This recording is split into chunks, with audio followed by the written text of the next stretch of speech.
এই শীতে যদি আপনি ফুলকপি খেতে খেতে বোর হয়ে গেছেন, তাহলে একবার এইভাবে রান্নাটা করে দেখুন। মুখের স্বাদটাই পাল্টে যাবে।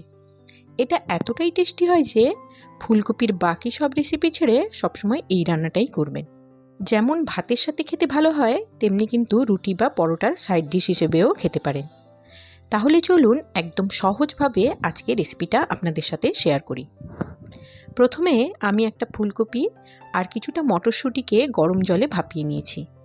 এরপর গ্যাসের ফ্লেমটা অন করে একটা কড়াই বসিয়ে দিয়েছি 2 টেবিল চামচ পরিমাণ সর্ষের তেল। ফুলকপিগুলোকে সামান্য একটু লবণ দিয়ে 3 থেকে 4 মিনিট মতো ভেজে নেব।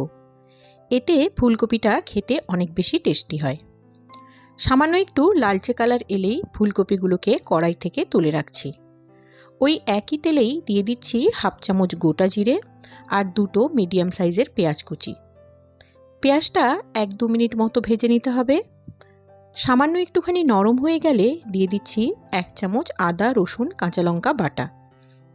একটা মিডিয়াম সাইজের আলু লম্বা লম্বা করে কেটে রেখেছিলাম, সেটাও এর মধ্যে অ্যাড করে দিলাম।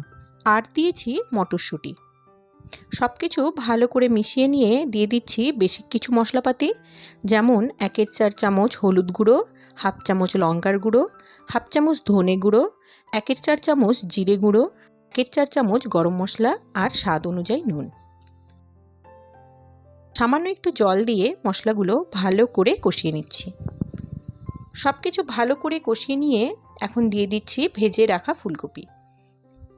তারপর এর মধ্যে 2টো কাঁচা লঙ্কা অ্যাড করে দিলাম। রান্নাটা কিন্তু খুবই ঝটপট হয়ে যায়, আর ঘরে থাকা সাধারণ মশলাপাতি দিয়েই এই রান্নাটা কিন্তু করে নিতে পারেন, আর খেতেও হয় অসম্ভব সুন্দর। এখন পরিমাণ মতো জল অ্যাড করে এটাকে ঢাকা দিয়ে রান্না হতে দেব। যেহেতু রান্নাটিতে খুব একটা ঝোল থাকবে না, সেই জন্য জলের পরিমাণটা কিন্তু একটু বুঝেই দিতে হবে। আজকের রেসিপিটা অবশ্যই বাড়িতে একদিন ট্রাই করে দেখুন, আর কেমন লাগলো সেটা অবশ্যই আমাকে কমেন্টে জানান। প্রায় 5 মিনিট পর আমি ঢাকাটা খুলে নিয়েছি। এখন দেখুন আলু আর ফুলকপি কিন্তু একদম সেদ্ধ হয়ে গেছে। তো এই পর্যায়ে আমি কিন্তু এখানে দিয়ে দিচ্ছি কিছুটা পরিমাণ ধনেপাতা কুচি। গ্যাসের ফ্লেমটা অফ করে এটাকে 5 মিনিট মতো রেস্টে রেখে দিচ্ছি। দেখুন কত সুন্দর একটা রেসিপি তৈরি হয়ে গেল, তাও আবার খুব কম সময়ের মধ্যে।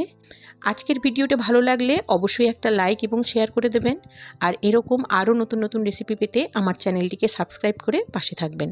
নমস্কার।